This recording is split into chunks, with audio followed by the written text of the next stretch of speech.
Hello punters, welcome to the show. Boys, Cox Plate weekend, we are well and truly in the thick of it.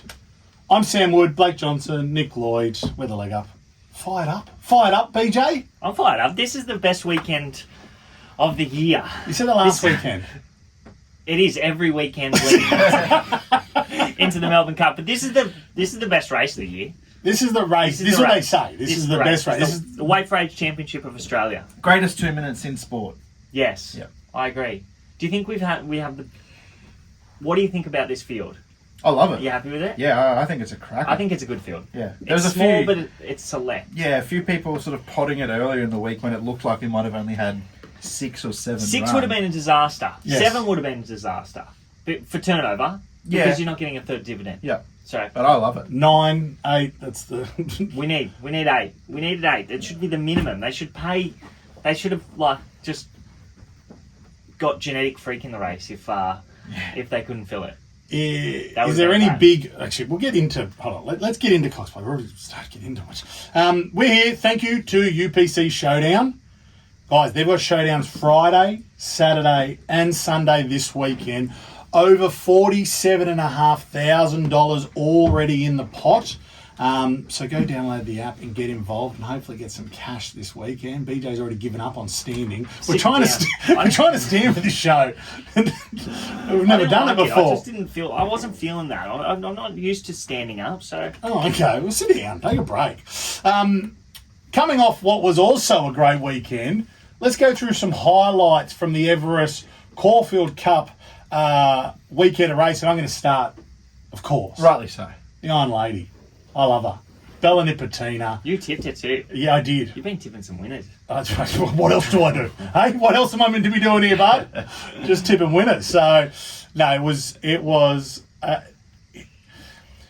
so often in sport, you get the lead up to the biggest day of racing, or in sport, you get the lead up to the grand final, or even taking the two codes this year.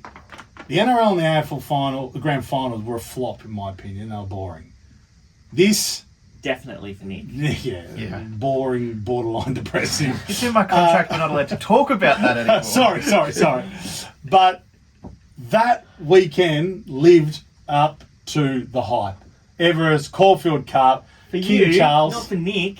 Not for me. Mine was scratched at the gates. No, but I'm talking about the whole day, not just the race itself. The whole day was so good. To sell out Such a Randwick good is day an of outstanding racing. effort. Yeah. We're racing in Sydney is spot on at the moment. And it's working. The Sydney Melbourne racing combining on that weekend really works. It wouldn't be one without the other. Do you know what I mean? If it was just Everest Day, it wouldn't be as good. Yeah. If it was just Caulfield Cup Day, it wouldn't be as good. How about the story of Giga Kick had won? Yeah. It's a good story. I was like, because You're cheering against I me. didn't know what I was cheering because traffic warden got scratched at the gates, and I actually didn't think that Giga Kick could win the race. I didn't think that he was going well enough. Yeah. But just for the story, when I saw him dive through in the last furlong, Hit the inside, I was like, up the rail. I found myself cheering for him. So You did. I don't know why. You did. Really. You let out a go on, Giggy. I thought you were just against me. No, I wasn't. You saw Bella pop out and go, oh, get him beat. I like to cheer the story, and that would have been an unbelievable story, even though it did turn out a The great story is pretty good, especially the Craig Williams one regarding Giga Kick, was removed from that ride 12 months later, beats it in the Everest. We might get into a little bit of that when we get to our good, bad, ugly. But what was the highlight from the weekend for you, Blake? Has to be think about it getting up, because watching that race, I was distressed. I've got goosebumps just us starting to talk about this. Like when he went down in the corner, I was distressed. I hate seeing that any horse, but that horse in particular. Like you don't see that happen to. He wasn't a champion, but he was. Well, yeah. He was to best think like sprinter. 12 months, 12 months to the day that he won the $20 million Everest, and then 1 year later come crashing down on Everest Day. Like, It was a bit eerie. I've never seen it before. When they go down like that, that's it. I've never seen one get up like that. And we got a message from a mate that was there. Well, I don't know if you guys saw it, like if it was posted on Twitter or something like that, but he messaged and said, think about it, walked off the track. And I'm like, no, he wrote, he walked off the track. I'm thinking, I must be talking about, who wrote it? Jason I got it wrong on the right. Literally got it wrong on the drive. Jason Cole. It must be talking about Jason. Oh, okay, good. He walked off the track. I'm like, he's like, no, think about it. Walked off the track. I'm like, that is unbelievable. Yeah, because it was 100% that he was getting put down. And you see that steward's vision. Yeah. Where Jason runs over to console, like, well, not, just to kind of calm, think about it, because the worst thing they can do is try and get back up. Yeah. Flailing legs, kind of took his own safety risk there. And the horse gets up and walks off and goes and retires now as an absolute legend. Great horse. Yeah. Unbelievable. I couldn't believe he got Huge story. We saw a tweet about it. And then we sort of joked and said, oh, imagine if that was a sick joke. Which would have been awful. But... just the fact that it was so unbelievable. That, it was unbelievable. When I saw that tweet, I was like...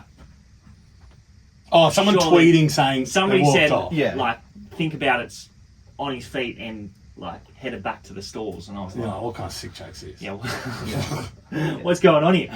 But, I've never seen that in racing, so it's a shock to the system to see them get back up and be okay. So, you'd have to say what?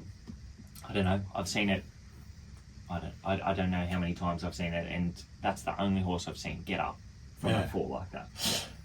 Highlight for you, Nick? You got one to add? It sort of builds on that, and I think it just highlights the highs and lows of horse racing. So, what was that? An hour and a half later, Chow Wolf for Joe Pride comes out and he wins the King Charlie, beats the horse of the year, a couple of the other gun horses. So. I just think it was just a whole... Imagine the emotional roller coaster for Joe Pride. Yeah, you'd almost not be able to cheer it almost. When he got home that night, I was going to say... And cry. Yeah. That's what I was going to say. Happiness. Yeah.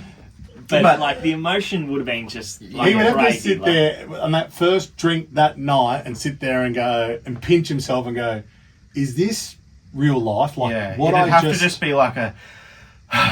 that was unbelievable. But I don't know if that part of it's the highlight. I think it is, but Chow Wolf, I love him. Yeah, same. He's been one of ours in our office. BJ's tipped him a few times. Yeah. But to see a horse like him with so much upside and potential come out and do that, I'm just so excited to see what he does. Dana Wolf, genuine superstar. Is he next year's Cox Plate winner? I know we're getting ahead of ourselves. A little bit, yeah. Let's talk about this year. Are we saying? If you say right now that he's in the top 3 horses in Australia? Yeah. Yeah, me too. Yeah. How good's that? Yeah. If you were a gun to my head, you've got to have a bet in the Cox Plate in 2025 right now. Who is it? It's Chow Wolf. I wonder. You wouldn't even. As if you have. You just asked me. The markets aren't open. That's the only reason you haven't had a bet for the 2025 Cox Plate. I'm saying that if a market was. If they built a market today, he'd have to be close enough to favourite. I think he's favourite in the Queen Elizabeth already. Yeah. Why not? We've got the wraps on the Wolf. Yeah. He's a good horse. They don't do that. Where he's come from to start this campaign and to end this campaign. And how often... And he's been looked after too. Yeah, that's the best part about it. But how often do you see a race that Pride of Jenny's in, where she hooks along and horses are just out of their comfort zone? How good did he travel into that race on Saturday? He just looked the winner at the 600. Well, I wasn't watching him, but you were watching him. I was watching him. You cheated him. Yeah. If I owned him, I'd be a bit greedy. I'd be running him in the Golden Eagle. So would I. 10 million. Yeah. You're only 4-1, so come on. It's 10 million, isn't it? Yeah, it's 10 million. 10 million. There's no way. I know. Cox Plate. 2 races that would be my dream would be a Cox Plate. 3, I'll say Cox Plate, Doncaster, and I'd like to win a VRC Derby or something like that, because I think if you won a VRC Derby, you'd have a year of excitement thinking that you were going to have a Melbourne Cup Yeah. horse the next year. So Yeah. I feel like that would be a great race to win. 10 million's hard to knock back. I'd have to run him. Like Yeah. if he's fit, he's well, he's just beat the best in the country over a mile. At weight for He age. can freshen him up, run him over 1,500 metres. I think he won second up at Rose Hill over 1,500 metres as well and travelled into the race. So, And like the take on those Epsom, Japanese. yeah, like the Epsom form has been the Golden Eagle form in the past. I think it was Colding in one of its first years do that double. So, Yeah, but look out. yep, good That's on him. still for great. Very The Golden nice. Eagle, we'll talk about that in 2 weeks or Yeah. whatever, but that's going to be a cracking race too. Yeah, very excited. Hey, we're going to go to a short break. On the other side of it, we'll do good, bad, ugly and get stuck into Cox Plate and the other Group 1s. Welcome back. Download the UPC app. Get involved in all the racing showdowns this weekend, including a Friday night showdown at Moonee Valley. And we're going to give you guys a tip for that showdown in a moment. But we've got to get into this Cox Plate. We're going to do a runner-by-runner preview. You guys gave us some phenomenal feedback last week. I don't know how we fit it into that show. We took most of the show doing 12 runners. I'm glad there's not any more runners in the Cox Plate. 6 would have been ideal. Yeah, we would have got the hour done easy with 6. So let's get stuck into it because it really is the racing purist top tier race of the year, and we're going to kick off. Mr. Brightside is back for his 3rd Cox Plate. Barrier 2 looks ideal. Does he have a good shot at improving on last year's near miss, BJ? I don't think personally that he can win the race, but he'd have to be. He's a top 3 chance. He's going well enough. He chased home Pride of Jenny 2 back, and he's chased home Deny Knowledge last start. His record over 2,000 metres, although it's not a winning record, it's good. Like he's only just been beaten in a Cox Plate last year, but we're going to have a different setup here. They sort of went fast enough to the 800 metres last year, and then they slackened off between the 8 and the 4. They're going to go a lot quicker here with Pride of Jenny in the race. He's sort of been put out of his comfort zone in the past, like trying to tack onto her. So Craig's not going to be silly enough to do that. And every time they sort of get into a race with Pride of Jenny, they ride him to finish to the best of his ability. Yeah. Like they don't put him out of his comfort zone, try to chase Jenny and beat her. Yeah. They sort of just he hasn't had a horse sort of drag him into the race. So maybe he gets that here. Maybe they can settle off like 3 or 4 pairs back. And get something to drag him into the race, which would be different to when he's chased Jenny in the past. So he's got a hope. I don't think that he can particularly win the race, but if you're having trifectas and first fours, he definitely has to go. He's the male Bella Nipotina, isn't he? Like, take him on at your own sort of peril. If he wins, I'm not shocked. Am I backing him? No. Is he in trifectas and first fours? Yes. Craig Williams could literally win on a clothes horse. He's airborne. At the moment. A clothes horse? You know what a clothes horse is? It's like a... I know that's not the same. Is it clothesline? No, a clothes horse like the indoor ones. You know, like Oh, if you yeah. live in a unit, you have like the ones that fold out and you hang out. They're called clothes horses. Oh, didn't know right. You know what? It's not a good saying if you have to explain it. That's what I've always said.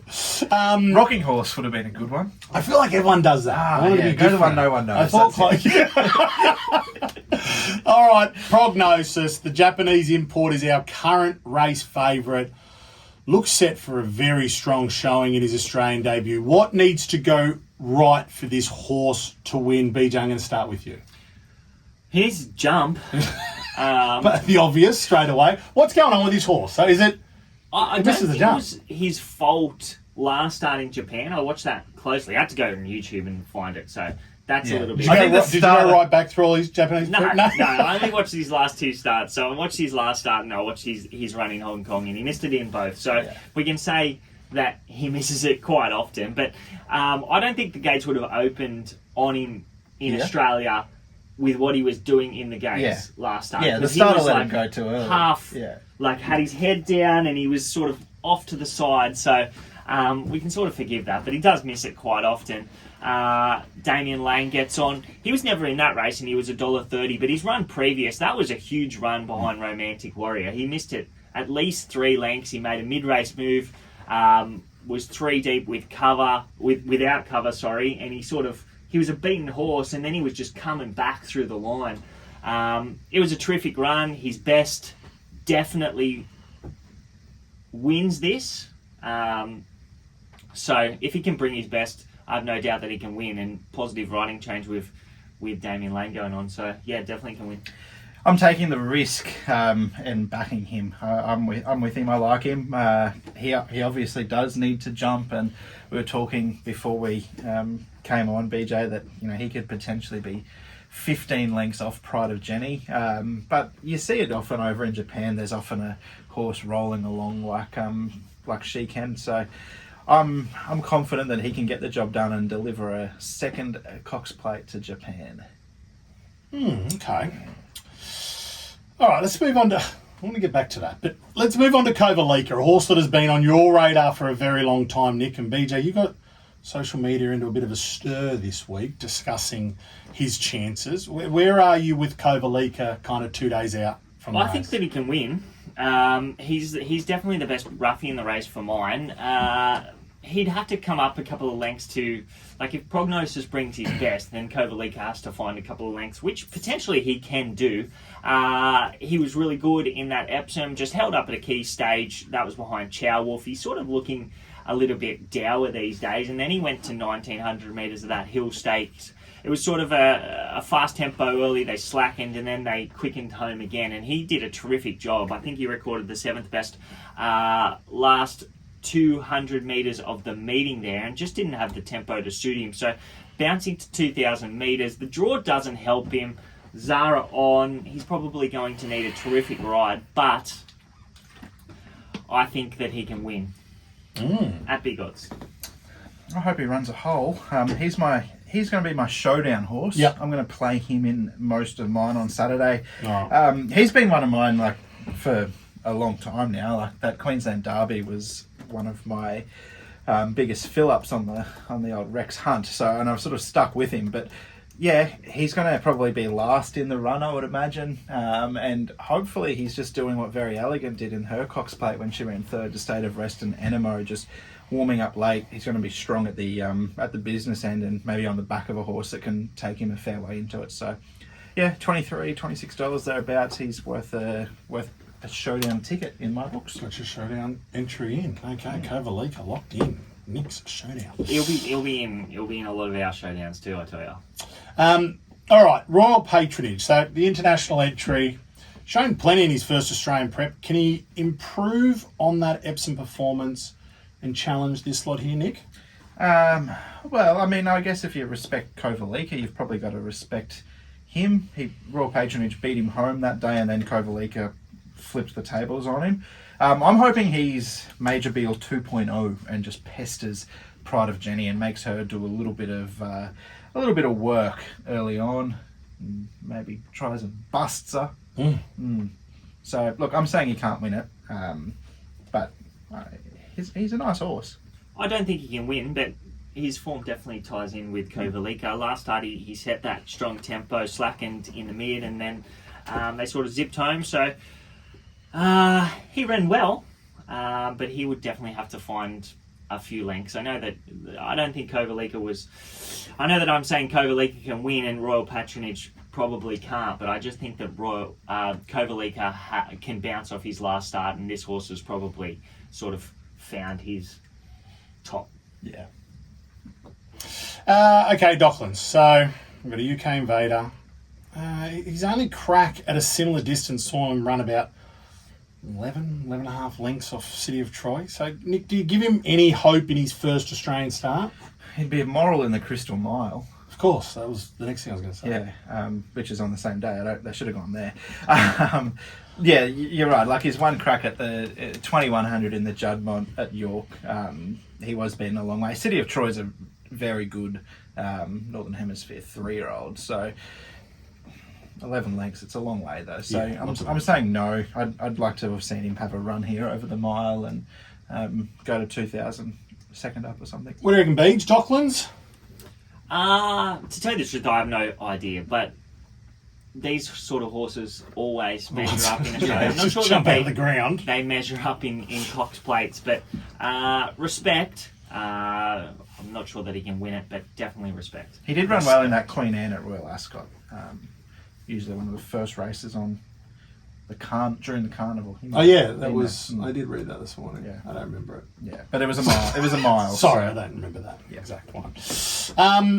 Okay, what we're going to do is we're going to go to a break. We'll get back into the second half of this preview, and we'll get into our good, bad, ugly. All right, we'll get into the second half of our Cox Plate preview in just a minute. We want to do good, bad, ugly for UPC Showdown.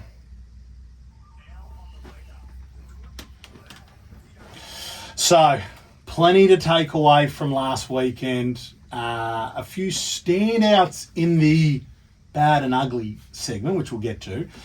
But good, can we just celebrate the good guys in racing? Give them a little bit more airtime, because Craig Williams on the weekend, seeing him with the Everest, getting people, kids from the crowd having photos with him and the trophy is phenomenal, and everything that he's done over in Ukraine, etc., etc. And then Harry Coffey as well, which I didn't know the full Harry Coffey story until you guys explained it to me this morning. Yeah, cystic fibrosis since a very young age, and he just seems like just a dead set champion, Harry.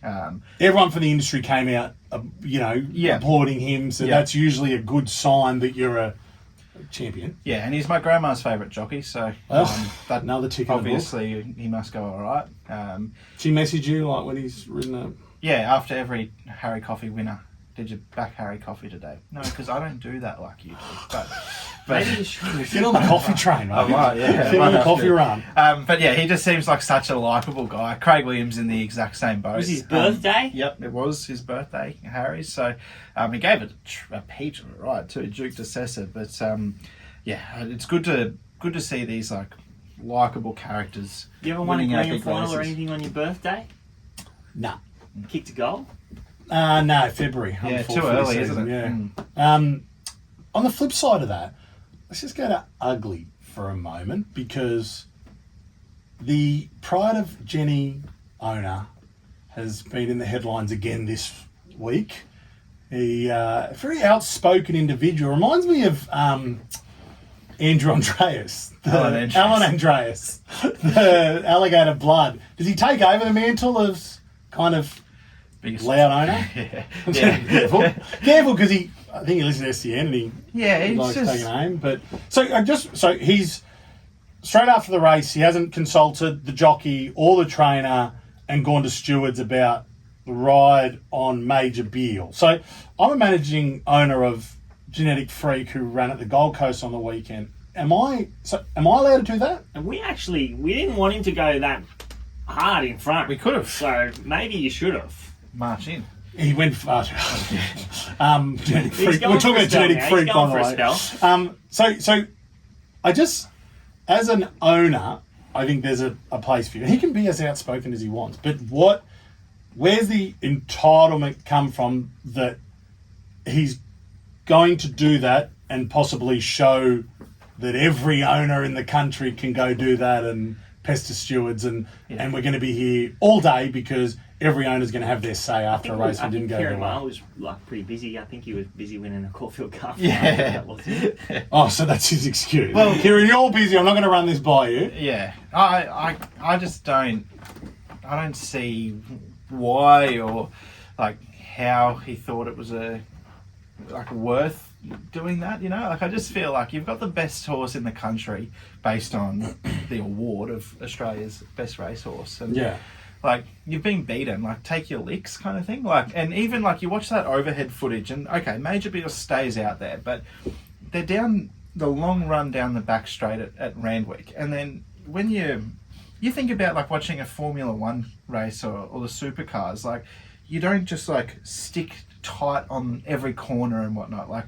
You'll often go to the outside corner and then sort of slingshot down into the corner. Yeah. So by doing that, they've sort of just been able to cruise into the first turn And I think it's almost like an advantage being out that wide. And if Declan was really unhappy about it, why not just grab hold of her, switch off, like get under heels and cross down to the fence? And Well, Declan said there was no. and he, in the stewards Absolutely report, no they asked him, decision, and he right. said, no, I don't think it made any impact. So I think it's just For the Australian of the Year horse, or the Australian Horse of the Year, I feel like being a bad loser is very un-Australian. yeah, I agree. You see Nash do it all the time, like stay out wide Yeah. and then chop down to the fence. But I will say that he's entitled to ask the question. Like, he is putting his hard-earned back into racing. You don't see that very often, that two horses are that far away from the fence. I know they crossed down before they sort of rounded the turn, but like, you don't see that very often, so it looks different. So he's entitled to go to the stewards and say, what are your thoughts on this, riding from Adam Hieronymus? So I think it's okay. I just think No heaven problems. heaven forbid Like, a it's horse try and put her out of her Yeah, comfort but hold zone. on, actually, I'm just to drill down a little bit on your point of view. Do we only know about this because whatever channel put a camera in his face and said, what were you doing in the stewards room? Like, does this just happen and we don't usually hear of it? Probably happens more often. Yeah, maybe that's I the remember case. going to the races when I was a kid and like... And you would just charge straight into the stewards room? Yeah. No, Do you guys know who I am? No, I do remember like asking the stewards to have a look at it, have a look at a photo and stuff like that, because I thought it won. You did. Yeah, when I was a kid. What a pest. But That kid's back at the door. Don't look at the window. Turn the lights.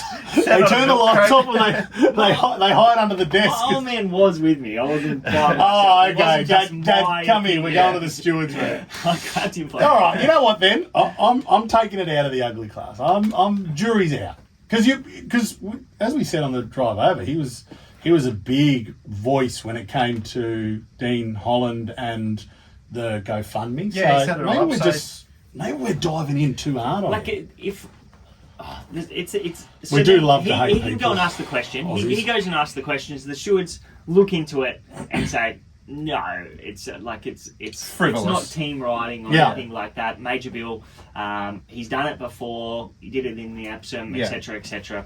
There's nothing to look at here. But like, if Major Bill had been a back marker, there was no change of tactics. Yeah. Potentially Mm. another chance in the race was from that stable, etc., and they're trying to put Pride of Jenny out of her comfort zone. Totally different Like, that's a story. little bit of a Yeah.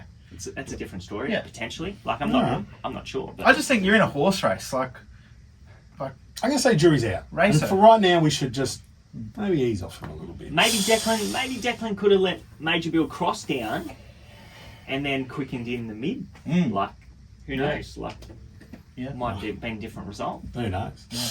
Let's talk about Pride of Jenny. So enters this one in great form after strong performance in the King Charles. Will be a serious threat if she's able to dictate the race's tempo, obviously. Nick, have you got a push for Pride of Jenny in you? No. Oh, If she can do what she did in the Queen Elizabeth, they probably can't beat her, I guess. But that was 6 months ago, and all she's managed to do is win a 4-horse Group 2 this spring. So The Wow. form out of that race has been pretty red hot, right? yeah, Yeah, four of them. We're gonna go And four. Tino. 4 of them. Oh, is that right? No, that's not that Yeah, race. Antino. Yeah, missed the right side of attrition. Antino's won a two-rack and, Yeah. and Attrition's won a Hill Stakes since. So, Yeah. form out of that race is good. Mr. Brightside, he started a short price favourite last start, just got... Yeah, no, I'm not knocking the form out of the race. I'm just saying, Just all knocking the You horse. said all she's done yeah, is also. won a 4-horse Group 2. Yeah, we heard you. Yeah. She, the only other time she's had a 7-day backup, she's won. So that'd be nice. That to was see. last I- year, I like the yeah. 7-day backup. Was she... She won the Empire Rose, and then she went and won the Yes. Champions Stakes. Yes. Yeah. Obviously, What do she you can reckon, win. BJ? Obviously, she can win. I don't know. I don't know if Major Bill really helped. Like, I think it did hinder her slightly because I feel like she had to work a little bit more in the early stages of the race, and she sort of half backed it off a little bit in the mid stages, which she would have liked to sort of build into Go that on and with it. be quicker in the mid stages and sort of build up that margin. Like, made it a little bit easier for these horses to get into the race between the 8 and the 4. Even though she's still gone fast enough and she had her chance, and she is just a fighter, because she good, looked like she was going to run 4th. Like, she was just about a beaten horse. The third horse. It surprised me to look back My at those Oberon and was see going my to Oberon didn't beat her home. go past her. That was for all money going to go past her, and she fought everything off except potentially a superstar of the future who just relished it and got past her late. So she can definitely win. She's going to do her thing in front, which is what she always does. If Declan can get it right and the other jockeys get it wrong, then she'll win. Yeah. Then she'll win. I just don't think they'll make the same mistake twice. I like her for this race. Yeah. I think people should not pen her for whatever else is in the headlines at the moment, personally, especially you. All right, quickly, Via Sistina, talked about it all week. Early in the week, track work incident. She's bucked. She didn't buck. No, I didn't say it. I just saw a photo. Buckled. She just tripped. What'd she do? She tripped over. Her bandage unravelled and she tripped on it. Not a bloody another leaf on the tail scenario like traffic warden. Leaf on the tail. Have we still got an explanation from that yet? He went down on his hind. Back legs. And the leaf got on there was a lot of confusion there because we were confused. Yeah, well, we were very confused. Jane we all had a bet on it, and we were all. I thought Jane had a laugh. Go. I said it to him like, Jane's had a laugh. Like, yeah, we weren't good to go. Yeah. So, Via Sistina, give me your thoughts on Via Sistina. BJ, I'm going to start with you. Yeah, I think she's going to be my top selection in the race. I think she sets up perfectly. Obviously, she's been outstanding this preparation, so she won first up off that slow tempo. And then she went to Flemington behind Mr. Brightside and had excuses. She went from a slow race to a fast race on a heavy surface, and she just wasn't the same horse. Then we saw her in the Turnbull Stakes bounce back. We know how good that form has been. That race wasn't as fast as she's going to experience now, but I have no issues with her in a fast race. Buckaroo's come out and run so well in the Caulfield Cup. Duke de Sessa, the 4th horse, has won that Caulfield Cup. Elias run well there as well. So the form out of that race is going to be strong. She just maps to receive every chance from that draw. And if the favourite... she's probably going to have to find a little bit, which I think she can, to beat him at his best. But, you know what you're going to get from her. Yeah. You know, she's in form. She's here. He's having his first run in Australia. He can miss the start. He's got a few knocks on him. So, potentially, she could start favourite. I have no issue with, I'm not taking the track work incident into account. Yeah. Because that's not something that... It's not ideal prep, but what do you do? If Chris Waller is happy, remember? I backed him when he won the Christian Wild. Yeah, he broke a track record 4 days after throwing Corey Brown off at the winning post. Do you have anything to say on Via Sistina? Well, this is only a second preparation in Australia, and she's 4th up into a grand final. Chris Waller, James McDonald's won the last 2, so you've got to have her right in the finish. Must respect. All right, we'll finish this off on the other side of the. Okay. During the break or right now? Let's go to a break. We'll see what Bryce can do in the meantime, and we'll come back. We're back. Big weekend for UPC Showdown, so make sure you get out there, download the app. I think over $35,000 already in the Cox Plate Showdown pot, and that'll only keep growing. We've got 2 more horses to get through for our runner-by-runner preview. Broadsiding, BJ, do you give him a chance to surprise the older, more experienced runners this Saturday? Yeah, he's got a hope, no doubt. I thought his first up win was outstanding. Those 3-year-olds had fitness on him. He was first up there. He was the first horse to win a Golden Rose first up, and he got the job done. He was back to if unbeatable there too. And then he went to the Caulfield Guineas. Forgive that because he wasn't in the right spot. Bounces to 2,000 metres. Camp have had their eye on this all along. He'd only have to find a length and he can win. Nothing really to add for me. He can win. Can win. You can win. Evaporate. Another 3-year-old with promise. Solid performance in the Caulfield Guineas. Is he worth a spec at odds, Nick? Yeah, I'm going to put him in one of my showdowns. He's raced broadsiding twice and beaten him twice. That includes the Guineas, and I think 2-0. 2-0. Yeah, I think I could be potentially wrong, but I want to say 3 horses: Octagonal, So You Think, Seamus Award have been beaten in a Caulfield Guineas and come out and won a Cox Plate. He's 3 from 3 at Moonee Valley. He can roll forward. Karis Teeton, one of the best jockeys in the world, with 49.5 kilos on his back. I think he's a blowout. BJ, thoughts on Evaporate? If I give broadsiding a chance, then I have to give this bloke a chance. Like, if you just watch the Caulfield Guineas run, you'd say that he's a better hope than broadsiding. But the other horses has the SP profile, and he's a superstar. Yeah, very quickly, one other point on him as well is that they didn't pay up. So he was nominated. They didn't pay up for the final round of nominations, and then on Monday or Tuesday they've gone, no, we're going to pay up. So I reckon this horse must just be flying. Yeah. Flying. All right, that's good to know. So, Nick, we've got your showdown entries are going to have Kovalika. We're going to have Evaporate in it. Who have you got on top to win the Cox Plate? With the Japanese on top, Prognosis. And BJ, we've got Via Sistina on top for you. Via Sistina on top. Give us a couple for... Kovalika is the best roughie. I just want to write that down so I get my showdowns in. I'm going to buy some tickets as soon as it opens tonight. Okay, we're going to have a look. We've got 2 minutes left. We're going to have a quick look at the... It's the Sprint Champion Stakes, guys. Tell me, who are you backing? Where does it go in the showdown? Quick fire, go, Nick.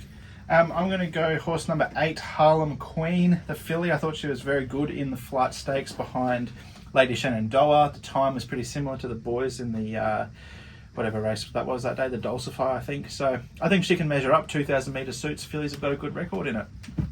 Currently $6. I mean, nice little point getter. Yeah. A little point getter for us. BJ, tell us, who are you putting in your showdown? Who should we be putting in our showdown? I think the favourite wins. I think he's too good. He's ticking over perfectly. They've set him up perfectly. He won 2 back, overcome tempo to win there, and he was outstanding. So then he's backed up 7 days later, got too far back, hit the line beautifully, gets out to 2,000 metres, draws sticky, but now that's Swift Falcon, isn't it? Swift Falcon, yeah, I think he can overcome it. Yep. Swift Falcon. That's it, boys. We're getting told through the headphones to get off the air, but I just want to say something, just quickly. King Charles, if you're listening, next year, if you're in Australia around the time that we name a Group 1 race after you, turn up. Go to the track. Come on out. Want to go to the track? Do you see it? He could have been out there vaping and drinking with the rest of them out in the front lawn. They were having a good time. Singing right. Sweet Caroline. I think King Charles would have absolutely been in his element.